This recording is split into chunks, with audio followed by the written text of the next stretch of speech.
अस्सलामुअलैकुम, मैं हूं दुआ मिर्ज़ा और आप देख रहे हैं जियो डिजिटल। आज दुनिया भर में 9 अक्टूबर को वर्ल्ड मेंटल हेल्थ डे मनाया जा रहा है और लाहौर समेत पूरे मुल्क में जगह जगह तकारीब हुई, आगाही मुहिम चलाई गई, सेमिनार्स हुए, जगह जगह केक कटिंग की तकरीब भी हुई।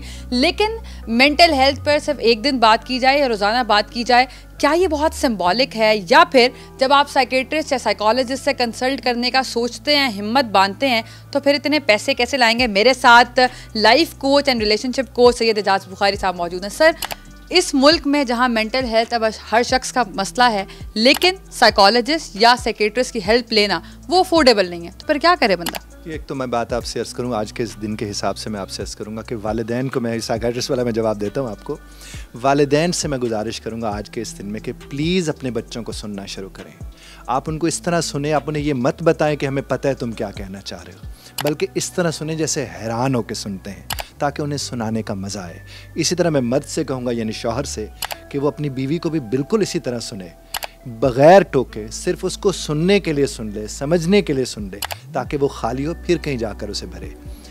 बग़ैर टोके सुनने वाला मेंटली हेल्दी होता है। आज के हिसाब से मैं ये मैसेज देना चाहूँगा। बाकी जहाँ तक ताल्लुक दुआ जी आपने फरमाया कि कहाँ से पैसे लाएं और कैसे उनको भरें, देखिए अब आपके पास यूट्यूब में बहुत कुछ पड़ा हुआ है।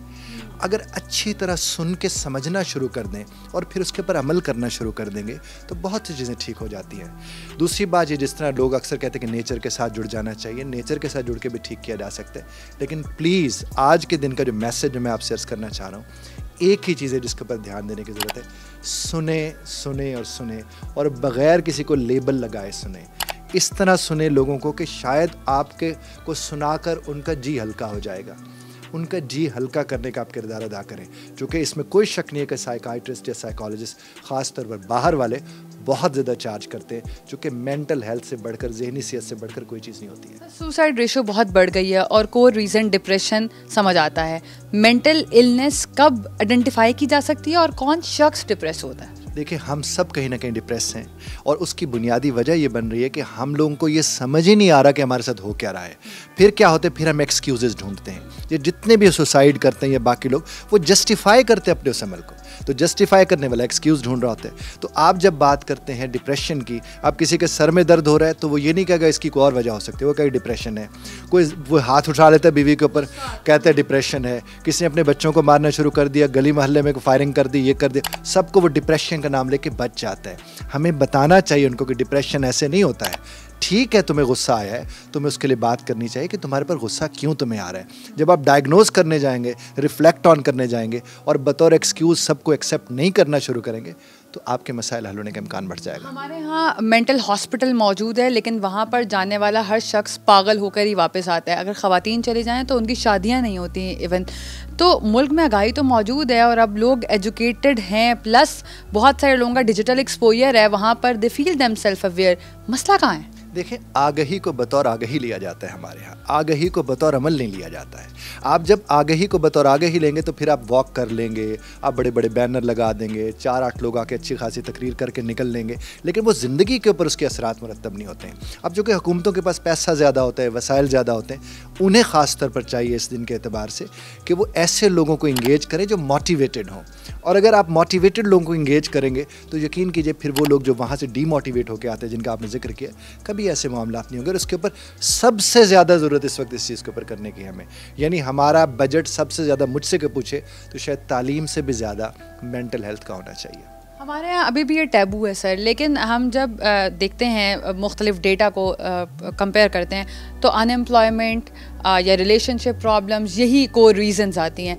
तो आप समझते हैं कि फ़ाइनेंस एक बड़ा मसला है कि आपकी मेंटल हेल्थ डिस्टर्ब होती है, और कब आपको बहुत ज़्यादा सीरियस लेना चाहिए इस बात को कि अब आप वल्नरेबल हो चुके हैं और अब आपको डॉक्टर के अलावा कोई ठीक नहीं कर सकता?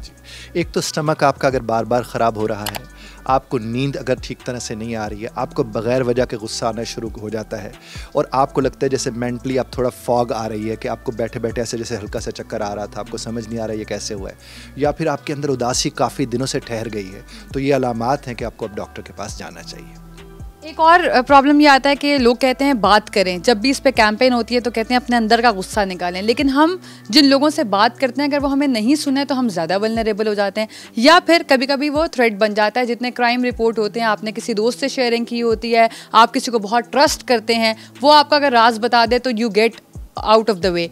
तो इसमें क्या स्ट्रैटेजी होनी चाहिए? देखिए, मैंने एक दौर में एक बात इसके ऊपर लिखी थी कि जो आंसू जाए नमाज में जज्ब होते हैं उनका तमाशा नहीं बनता। यानी अगर तो आप रब के साथ अपने आप को जोड़ देते हैं तो यकीन कीजिए आपको किससे से बात करने की ज़रूरत नहीं, वो आपको हल पेश कर देते हैं। बाकी जो इर्द गिर्द के आपके लोग हैं वो अपने हिस्से का तजुर्बा आपके ऊपर करते हैं। आपने दोस्त से बात करें, मैं तो अक्सर कहते हैं कोलीग्स और सास ससुर से तो कभी दिल की बात नहीं करनी चाहिए, जो ससुराल है आपका, चूँकि वो स्टेक है, वो आपको बाद में उसको मिसयूज़ कर सकते हैं, आपके दोस्तों से मिसयूज़ कर सकते हैं। तो आपको एक्सपर्ट्स के साथ बात करनी चाहिए। अब उसकी अफोर्डेबिलिटी का इशू है तो उसके ऊपर तो मैं राय कायम नहीं कर सकता।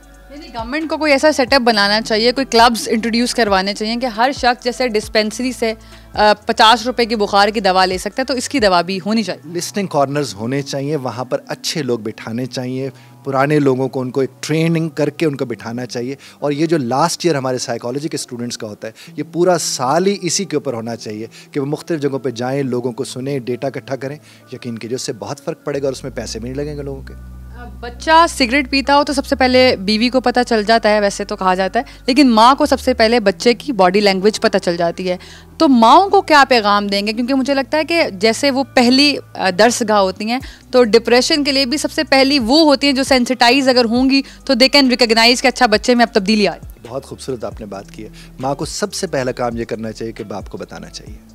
ये जो छुपाती हैं माएँ, इसका बड़ा नुकसान होता है। और बाप को बताते हुए ये ज़रूर समझाना चाहिए कि आप इससे लड़ मत पड़ें, इसको बैठ के हमने समझाना। और बता मैं इसलिए रही हूँ कि आपकी नस्ल है और कल को मुझे ऊपर इल्ज़ाम नहीं आना चाहिए कि माँ ने ख़राब कर दिया था।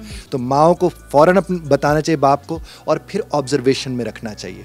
अगर वो चीज़ें बार बार उस तर्ज के रिपीट कर रहे हैं तो फिर यकीनन उसे किसी को दिखाना चाहिए। आज जब ये बात की जाती है कि depression will be the leading cause of death, तो हमने माजी करीब में बहुत सारे ऐसे इंसिडेंट देखे हैं। डॉक्टर आमिर लियाकत से लेकर बहुत बड़े बड़े नाम जिन्होंने खुद सोजी की, उसकी जो भी चीज़ सामने आई उसके बाद उनकी जब रिसर्च होती है तो पता चलता है कि कहीं ना कहीं वो बहुत ज़्यादा डिप्रेस थे। और अनएम्प्लॉयमेंट से लेकर जिस भी वजह से अगर आप उदासी का शिकार हैं, तन्हाई का शिकार हैं, तो उसकी मैनेजमेंट करना और उसको समझना ये हर शख्स की जिम्मेदारी है। और शायद ये दिन भी आज इसीलिए मनाया जाता है।